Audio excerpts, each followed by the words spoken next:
Hi folks, my name's Rick Bell. I'm a professor of history at the University of Maryland, and I'll be the lead instructor for a four-part course this June tackling two very controversial subjects and trying to set them into historical perspective. One subject is the 1619 Project, the other is critical race theory. And this is timely, I hope, because by now it seems everyone has an opinion about the 1619 Project, which was a special edition of the New York Times Magazine that tried to focus readers' attention upon the continuing legacies of race slavery in American life.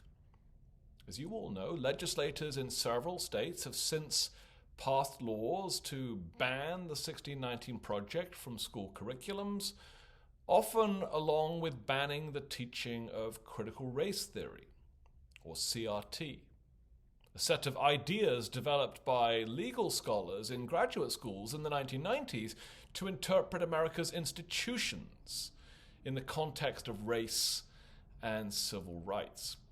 So in this four-part course, we are going to go back to basics and use an historian's tools and perspectives to examine these two projects. So we're going to push past all the headlines. We're going to push past all the shouting on cable news and talk candidly and historically about what the 1619 Project says and what it doesn't say, and what critical race theory means for the teaching of American history today. And to do that, we're going to get as close as we can over 4 weeks to some of the historical subjects, like the role of slavery in the American Revolution, or the racial politics of Abraham Lincoln, or the progress of racial justice after 1965, some of the historical subjects around which so many of these debates have swirled.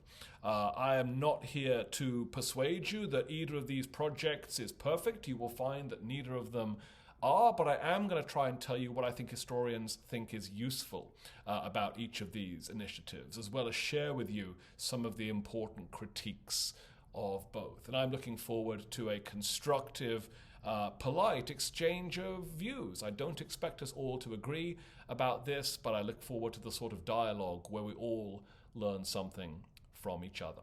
Hope to see you